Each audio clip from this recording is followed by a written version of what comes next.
Senhor, meus amados irmãos e irmãs em Cristo Jesus, e a todo internauta e a todos vocês que estão nos assistindo através desse vídeo aula pela primeira vez. Para quem não me conhece, sou o presbítero Israel da Assembleia de Deus. Nós estamos aqui postando essa vídeo aula porque são lições bíblicas do segundo trimestre de 2020 de adultos, lançada pela revista CPAD, ou seja, e nós também temos o nosso canal no YouTube e temos a nossa fanpage no Facebook, EBD Aprendendo com a Palavra de Deus, presbítero Israel Lourenço Ferreira. Eu quero convidar você para se inscrever no nosso canal, também ativar o sino da notificação, tá curtindo nossos vídeo-aula. Isso é um momento único de você poder estar evangelizando através da Escola Bíblica Dominical. E também curtir a nossa fanpage, para você sempre estar recebendo, toda semana, são vídeos, aulas que vai abençoar a tua vida e para que você tenha mais força para caminhar na vida cristã, né? Nós temos o nosso título da nossa capa, disse assim: a igreja eleita, redimida pelo sangue de Cristo e selada com o Espírito Santo da promessa. O nosso comentarista é o Douglas Baptista. E hoje nós chegamos na lição de número 5, que será dada no próximo domingo, dia 3 de maio de 2020. E qual é o título da nossa lição de hoje? Libertos do pecado para uma nova vida em Cristo. Todas as pessoas que aceitam a Cristo como único e suficiente Salvador, com certeza terá uma nova vida em Cristo, ou seja, terá uma nova dimensão de vida na vida espiritual. O nosso textuário está em Efésios capítulo 2, versículo 4 e 5, mas Deus, que é riquíssimo em misericórdia, pelo seu muito amor com que nos amou, estando-nos ainda mortos em nossas ofensas, nos vivificou juntamente com Cristo. Olha que maravilha! Tudo isso nós iremos aprender no decorrer dessa videoaula. Nossa verdade prática, por meio da maravilhosa graça divina, fomos libertos do pecado, perdoados e salvos da condenação, e ainda recebemos o direito da vida eterna. Lembrando que Jesus disse assim: eu sou o caminho, a verdade e a vida, ou seja, Ele é o caminho que te leva ao céu, Ele é a verdade que precisa ser seguida, e depois o resultado da verdade é que vai te levar à vida eterna. A primeira coisa que eu quero falar aí todos pecaram e encontravam-se longe de Deus. Foi o caso de eu e você também. Todos pecaram e encontravam-se longe de Deus. A segunda coisa, os pecados nos afastam de Deus e nos impede, né? E impede as nossas orações. Por isso, nós temos que lutar, pedir ajuda ao Espírito Santo para que Ele nos guarde, para nós não pecarmos e as nossas orações serem impedidas diante de Deus. É importante ter isso em mente. Terceira coisa, a consequência do pecado é a morte. Devemos tomar cuidado com o pecado, porque a consequência é a morte espiritual e depois a morte eterna. Então devemos tomar cuidado. Quarta coisa, a compaixão divina alcança toda a humanidade. É por isso que a Bíblia diz: porque Deus amou o mundo de tal maneira que deu seu Filho unigênito, para que todo aquele que nele crê não pereça, mas tenha o quê? A vida eterna. Quinta coisa, fomos alcançados pelo favor imerecido de nosso Deus. Se você está firme, alegre com Deus, na igreja, Então você foi alcançado, nós fomos alcançados pelo favor imerecido de Deus. É por isso que nós devemos agradecer a Deus todos os dias que levantamos, todos os dias que andamos, todos os dias que fazemos as nossas coisas. A sexta coisa, resgatado por Cristo, devemos ser sal da terra e luz do mundo. Não podemos ser de qualquer maneira, viver uma vida de qualquer maneira, até porque depois, com certeza, as consequências virão. Agora nós chegamos aqui na leitura bíblica em classe, está em Efésios capítulo 1, aliás, Efésios capítulo 2, versículo 1 ao versículo 10. E nos vivificou, estando vós mortos em ofensas e pecados, em que noutro tempo andaste segundo o curso deste mundo, segundo o príncipe das potestades do ar, do espírito que agora opera nos filhos da desobediência, entre os quais todos nós também antes andávamos nos desejos da nossa carne, fazendo a vontade da carne e dos pensamentos, e éramos por natureza filho da ira, como os outros também.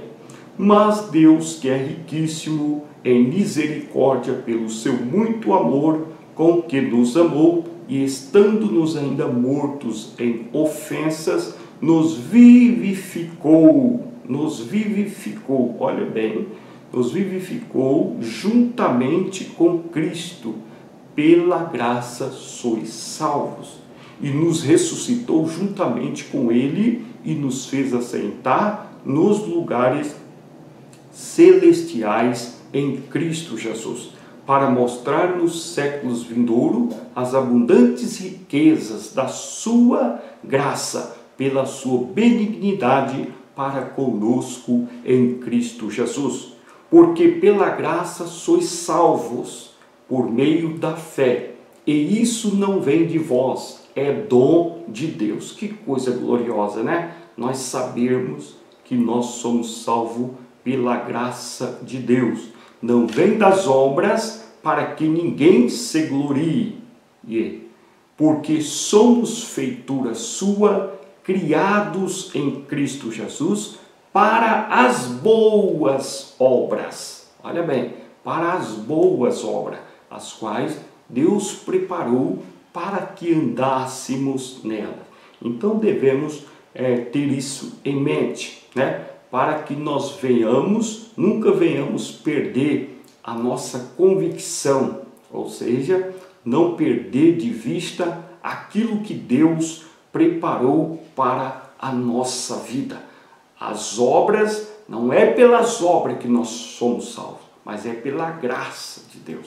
Mas as boas obras, nós devemos andar nelas, porque isso é vontade de Deus para mim e para a tua vida.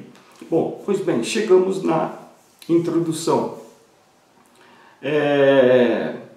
A presente sessão da Epístola aos Efésios apresenta relevantes aspectos doutrinários da salvação. Salvação significa sotéria, ou seja, libertação.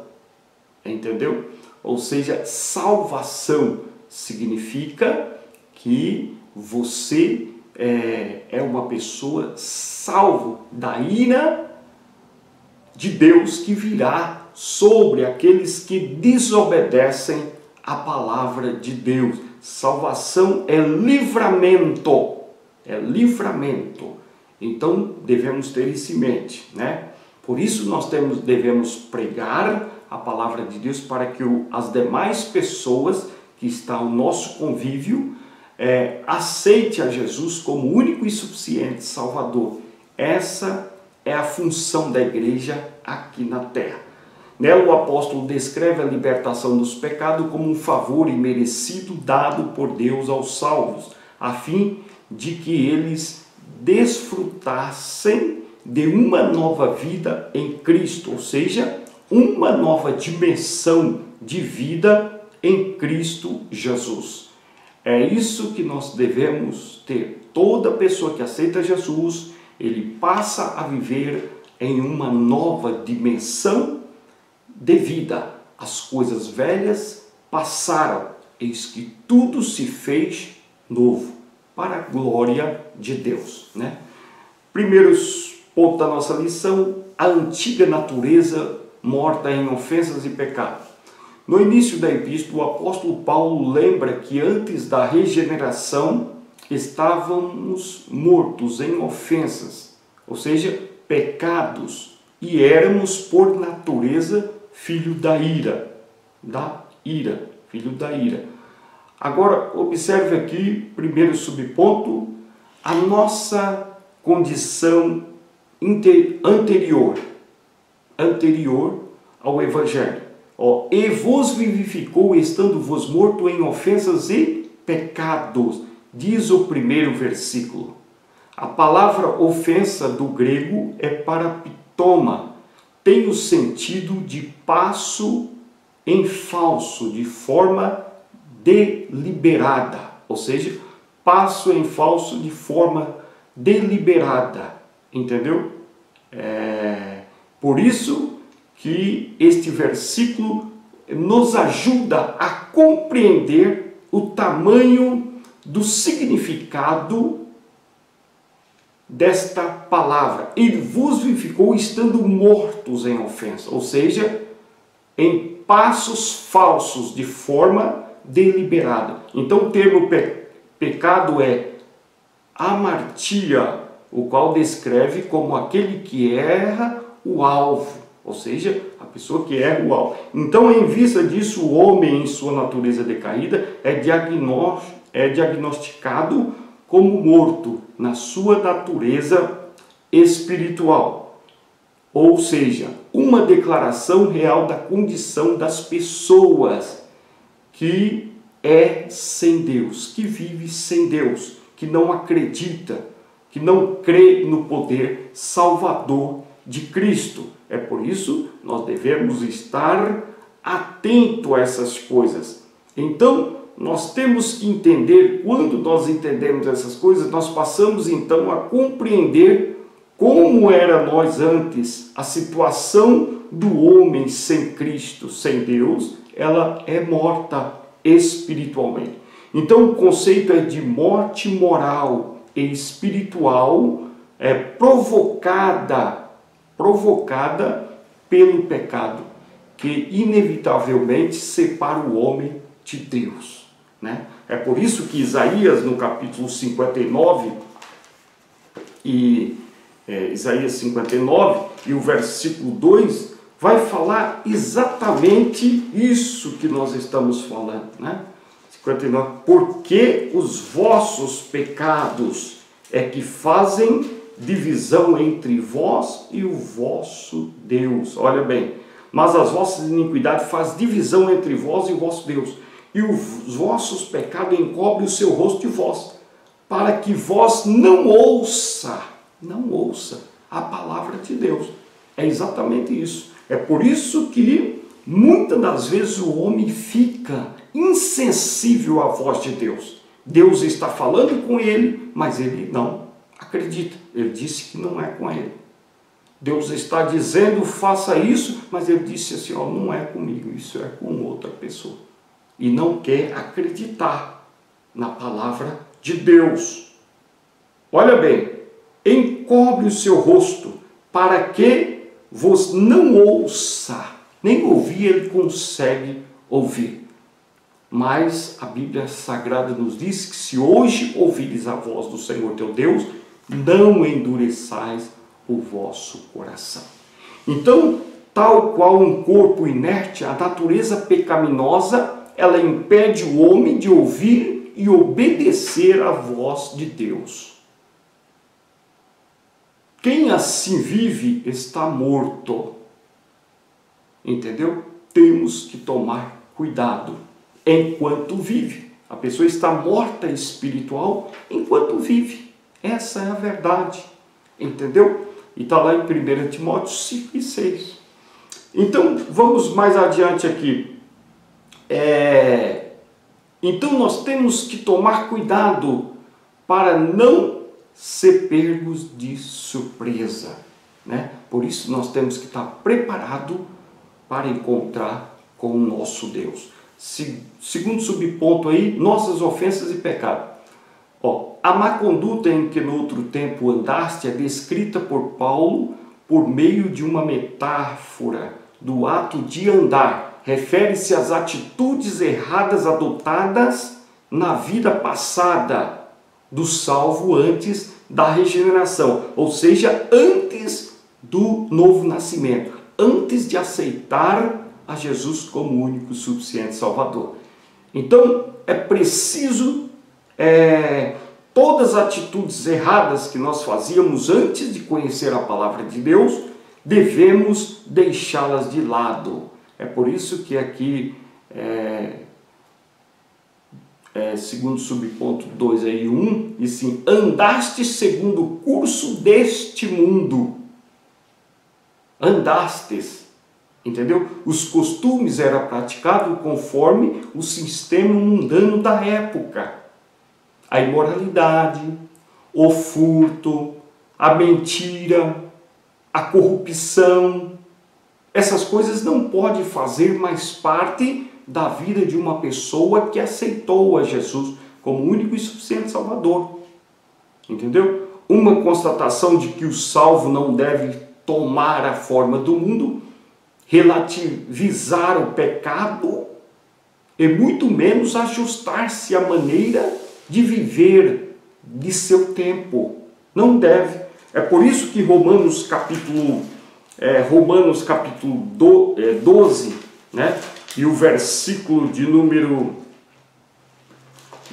2 vai dizer exatamente isso aí, para que nós não venhamos conformar com este mundo. Com este mundo. Esse negócio que a época é outra época, tem que tomar cuidado, né?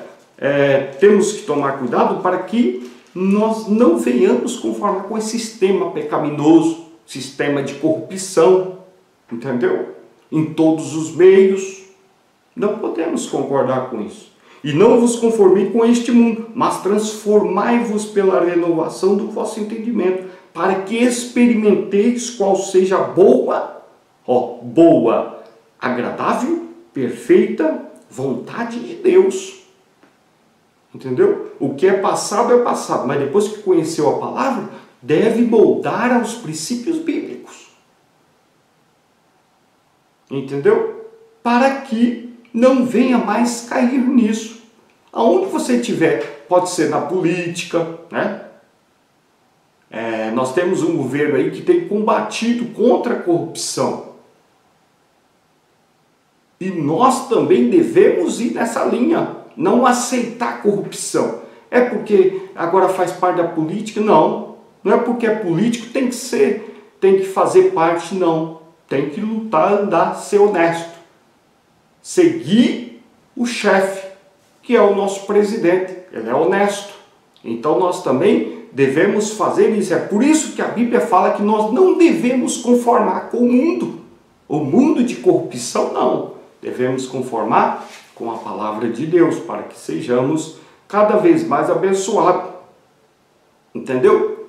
Andaste segundo o príncipe da potestade do ar, como alusão a Satanás que exerce autoridade sobre os poderes do mal. Entendeu? Indica que os agentes malignos têm a capacidade de influenciar os homens desobedientes e incrédulos. Né? O diabo tem influenciado muita gente a fazer coisa errada. Então nós devemos tomar cuidado, porque agora nós não andamos mais segundo ele. Andamos guiados pelo Espírito de Deus e conforme a palavra de Deus. Mais adiante, na carta de Paulo, alerta que a nossa luta é contra tais seres do mal. Entendeu? A Bíblia disse que a nossa luta é uma luta séria contra estes seres do mal. É por isso que nós não devemos de maneira nenhuma desviar-nos da palavra de Deus. Irmão, é difícil? É difícil. Nada é fácil. Eu não estou dizendo que é fácil. Mas temos que procurar viver a palavra de Deus, né? É por isso que Efésios capítulo 6, versículo 12 vai dizer assim, ó, porque não temos que lutar contra a carne e o sangue. Nós não devemos lutar contra a carne e o sangue, mas sim contra os principados, contra as potestades, contra os príncipes das trevas deste mundo, contra as hostes espirituais da maldade nos lugares celestiais. A nossa luta não é humanamente falando, não é corpo a corpo. Isso não é a vontade de Deus para a nossa vida. A nossa luta é contra os poderes de Satanás. Entendeu? Não é contra a carne e o sangue, mas é contra os poderes de Satanás, nos lugares celestiais.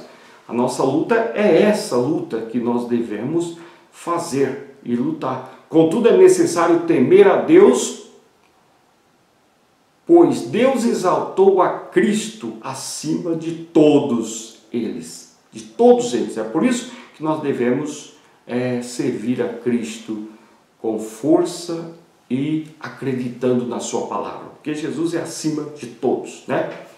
E o subponto 2 aí e 3 vai dizer assim, andávamos fazendo a vontade da carne e dos pensamentos. Andávamos, quer dizer, nós fazíamos. Refere-se à inclinação para fazer mal, ou seja, algo inerente à natureza humana. Então estão incluídos aqui os pensamentos pervertidos, a prática de todos os desejos desordenados da carne, entendeu?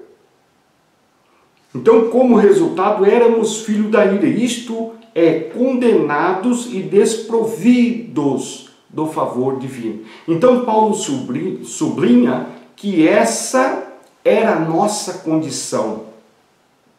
Entendeu? Entretanto, aprove Deus nos eleger e nos predestinar para filhos de adoção.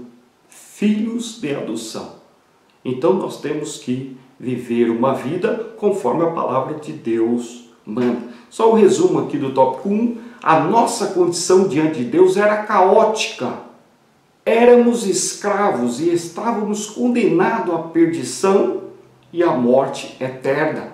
Mas agora, nós em Cristo Jesus, Ele nos vivificou. Entendeu?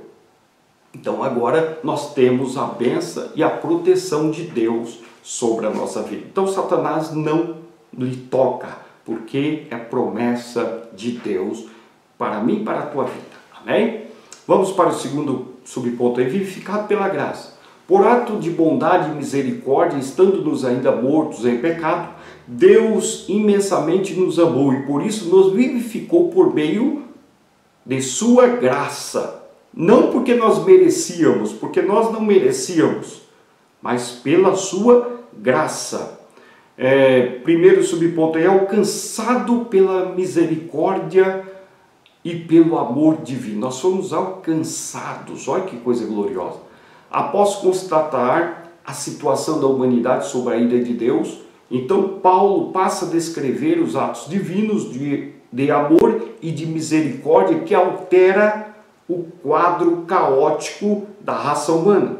Começando com uma conjunção adversativa, o apóstolo declara, exultante, mas Deus que é riquíssimo em misericórdia, pelo seu muito amor, que nos amou, quer dizer, Ele nos amou. Olha que coisa gloriosa.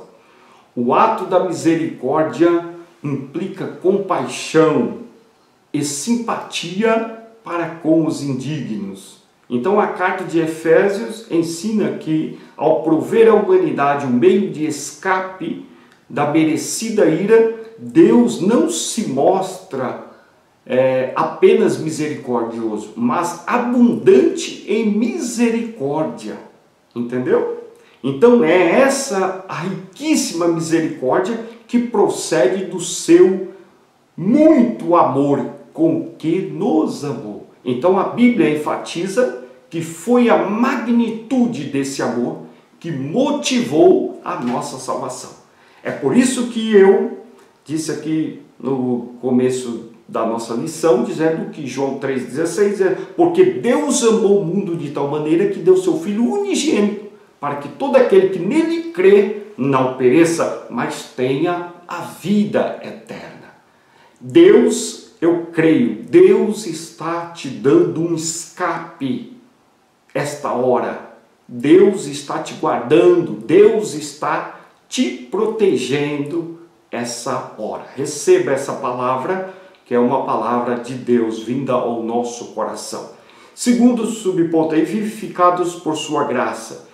Descrevendo as dádivas divinamente concedidas ao salvo, o apóstolo enfatiza que o amor de Deus nos alcançou, estando-nos ainda mortos em nossas ofensas.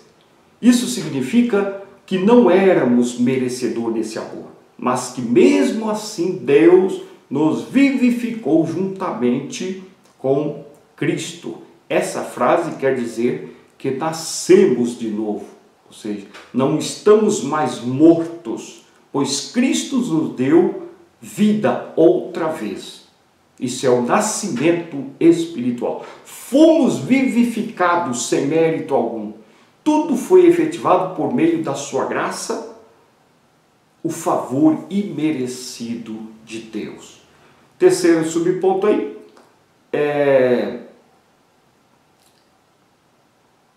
exaltados por sua graça. O apóstolo gentil ainda destaca que o poder nos ressuscitou juntamente com ele e nos fez assentar nos lugares celestiais em Cristo. Observe que a palavra juntamente indica que Deus concede ao homem os mesmos benefícios alcançados por Cristo: a ressurreição, a vida eterna e o galardão nos céus, né? Então, assim, ao conceder tais bênçãos aos homens, Deus mostrou as abundantes riquezas da sua graça, né? Desse modo, ratificamos que a salvação e seus privilégios são conferidos pela imensurável graça de Deus, o favor divino imerecido de Deus para a nossa vida. Tá vendo? Pode ficar tranquilo, irmão, porque Deus, com certeza, um dia, todos aqueles que morreram, né? Que morreram, passaram dessa vida para outra vida, em Cristo Jesus, acreditando, né, salvos, com certeza um dia ressuscitarão e terão a vida eterna, terão os galardão nos céus. Fique em paz, porque essa é a nossa esperança, a nossa alegria. Isso é o favor imerecido de Deus para a nossa vida. Que coisa gloriosa quando nós estivermos lá, tudo participando dessas coisas divinas para a glória de Deus. Então nós não podemos se desesperar, devemos confiar na palavra de Deus, acreditar, tirar toda dúvida do nosso pensamento quanto à palavra de Deus, quanto ao poder da palavra de Deus. Isso é bom para mim e para a tua vida. Síntese do tópico 2 aqui, vamos fazer um resumo aqui. O pecado passou da morte, o pecador passou da morte para a vida por meio da graça divina, concedida por obra da misericórdia e do grande amor de Deus. Não podemos de maneira nenhuma esquecer isso. O pecador passou da morte para a vida por meio da graça divina, concedido por obra da misericórdia e do grande amor de Deus. Fale de Jesus para alguém que está ao seu lado. Fale de Jesus. Não deixe passar essa oportunidade. Ora por ele. Busque com ele para que Deus venha abençoar e para que ele venha receber também a mesma graça que você recebeu. A graça de nosso Senhor e Salvador Jesus Cristo. Terceiro ponto, a salvação não vem das obras. Em Efésios 2, do 8 ao 10, Paulo revela que a salvação não depende das obras humanas. Ele disse no Efésios capítulo 2, versículo 8a, a parte A, porque pela graça sois salvos por meio da fé. Porém, uma vez salvo, o crente deve praticar boas obras, né? Deve praticar as boas obras. Bom, primeiro subponto, a graça por meio da salvação. A salvação inclui a libertação da morte, da escravidão do pecado e da ira vindoura. Entendeu? Ó, a salvação inclui a libertação da morte espiritual, né? Da escravidão do pecado e da ira vindoura. Ao mesmo tempo, permite ao salvo desfrutar de todas as bênçãos espirituais descritas em Efésios capítulo 2, do 1 ao 7. Portanto, a salvação é o livramento do poder da maldição do pecado e da morte. Entendeu? Ela é o livramento. Deus, eu creio que hoje Deus está entrando com um livramento para a tua vida, né? Livramento do pecado e da morte. Recebe essa palavra, que foi uma palavra que Deus ministrou no meu coração. Então a restituição do homem, a comunhão com Deus, uma bênção concedida a todos que recebem a Cristo como Salvador. A restituição. Deus está restituindo, através da sua palavra agora, a comunhão. Ele quer voltar a ter a comunhão com você, que ele tinha antes. Deus opera com restituição essa hora. Entendeu? Recebe essa palavra de Deus, porque Deus está ministrando ao nosso coração. A palavra da graça é a tradução do grego charis, que significa favor imerecido. Ela mostra que a iniciativa para tornar possível a salvação, ela veio exatamente da parte de Deus.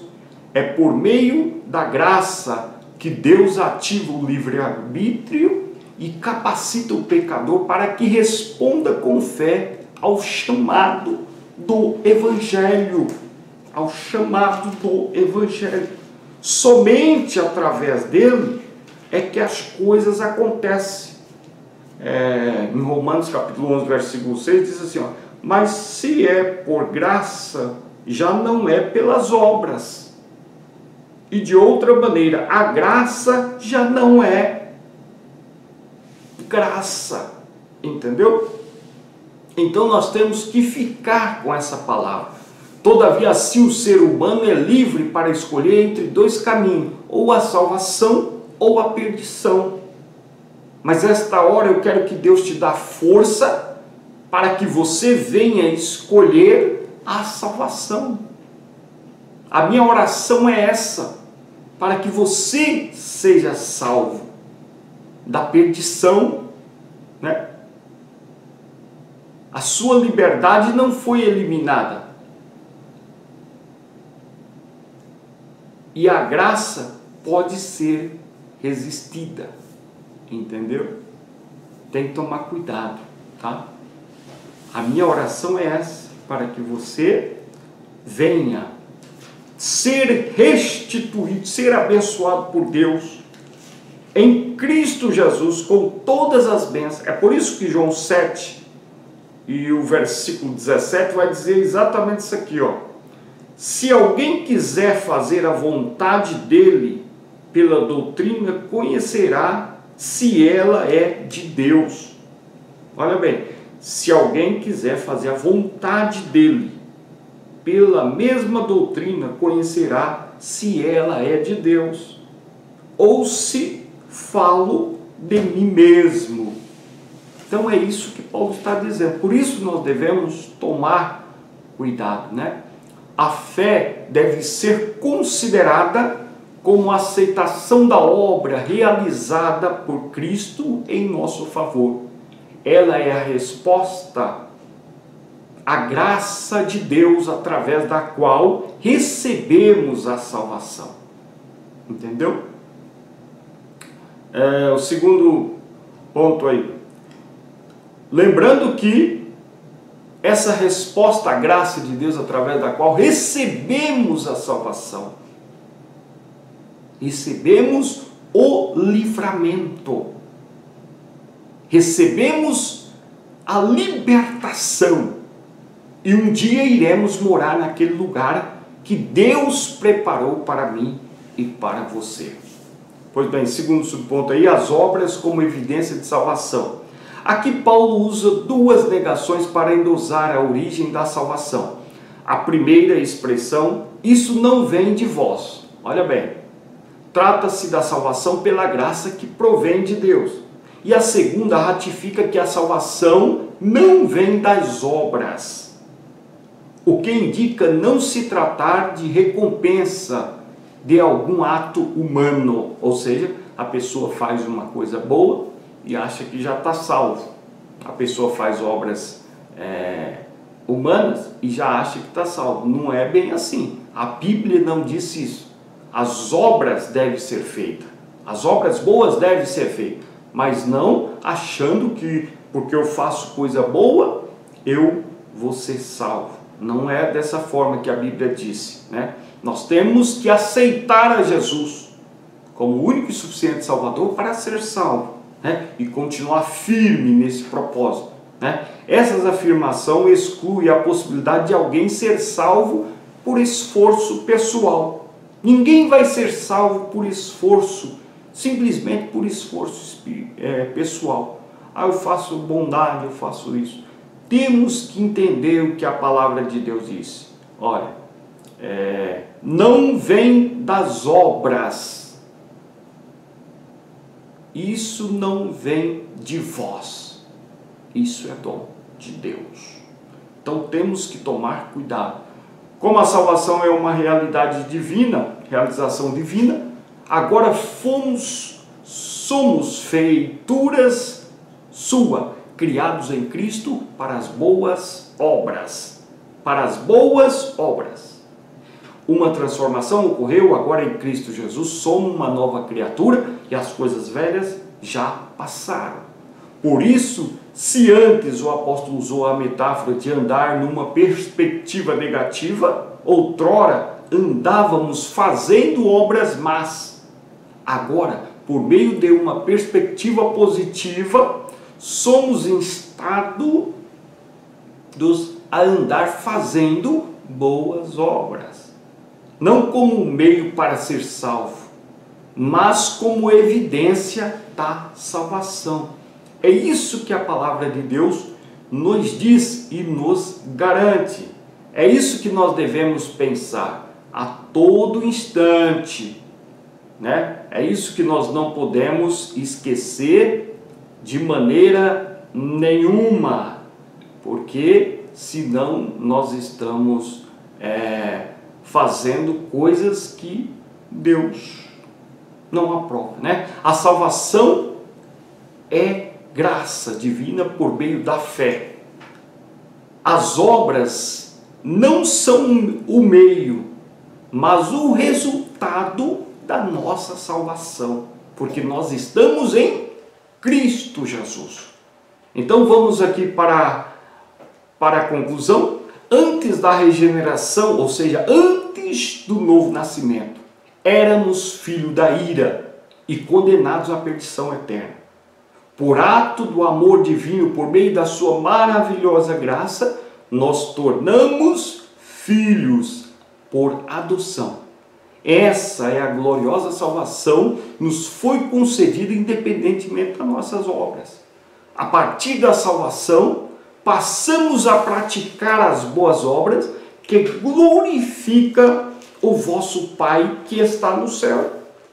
É isso que quando nós estamos no caminho de Deus, uma coisa é quando nós éramos perdidos. Outra coisa é quando nós éramos sem Deus, não tinha conhecimento da sua palavra. Mas depois que nós passamos a conhecer a palavra de Deus, aí nós temos essa palavra aqui. Mateus capítulo 5, versículo 16, e eu vou concluir aqui. Olha bem,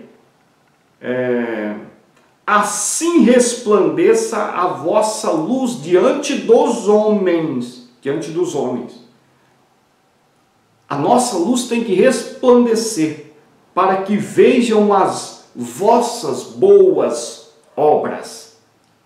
Eles vão ver, para que eles vejam as vossas boas obras e glorifiquem o Pai, vosso Pai que estás nos céus.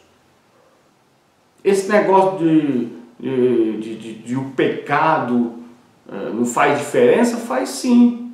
Faz sim. Ó. É a Bíblia, é a palavra de Deus. Nós temos que entender isso. Até porque, se nós, quando nós éramos sem Cristo, fazíamos as coisas que éramos sem Cristo.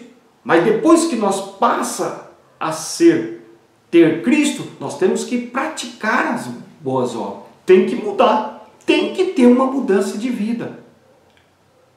Evangelho é uma nova coisa. Entendeu? É uma nova mensagem. É uma nova dimensão de vida.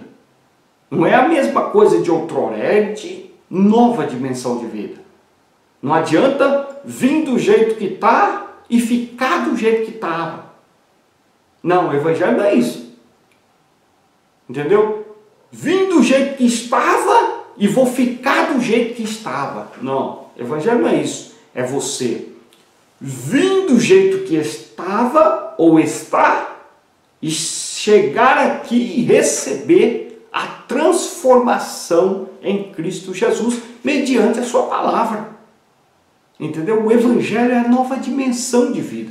É um novo nascimento. Ou seja, é um novo nascimento espiritual. As coisas velhas são passadas. Eis que tudo agora se fez novo.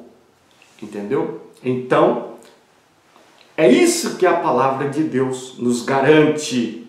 Né? É por isso que as lições desse trimestre e a nossa capa da nossa revista vai dizer exatamente isso aí. Ó. A igreja eleita, redimida pelo sangue de Cristo e selada com o Espírito Santo da promessa. Amém? Que Deus te dê força, que Deus te dê graça, né? Que Deus te perdoe, nos perdoe também, que nós esqueçamos as coisas que para trás ficam e corremos para os braços de nosso Senhor Jesus Cristo. Essa é a palavra de Deus, palavra de transformação. Que Deus em Cristo te abençoe. Lembre-se, quando você, ou eu, ou nós não tivermos força para caminhar, devemos orar a Deus, dobrar o nosso joelho. Mas mesmo, Senhor, eu não estou tendo força para orar, mas dobra o joelho, fica lá um pouquinho com Deus. Ah, Senhor, eu não estou aguentando falar, mas fica lá de joelho dobrado perante Deus, que uma hora Ele vai te dar força, vai te dar graça, vai te dar vitória, vai te dar unção, vai te dar força para você receber a bênção de Deus. Amém? Que Deus em Cristo os abençoe e eu quero orar por você agora, para que Deus venha salvar a tua vida, abençoar a tua vida, abençoar o teu caminho, a tua família. Amém? Porque essa é a nossa oração. Mediante tanta coisa acontecendo no mundo atual, mas mesmo que esteja acontecendo, a nossa oração é para que eu e você sejamos alcançados com a graça e a misericórdia divina de Deus. Amém? Você que não aceitou Jesus, dê um sinal e eu vou orar por você. Maravilhoso, eterno Deus, Pai Criador dos céus e a terra, Senhor Jesus, eu te agradeço por essa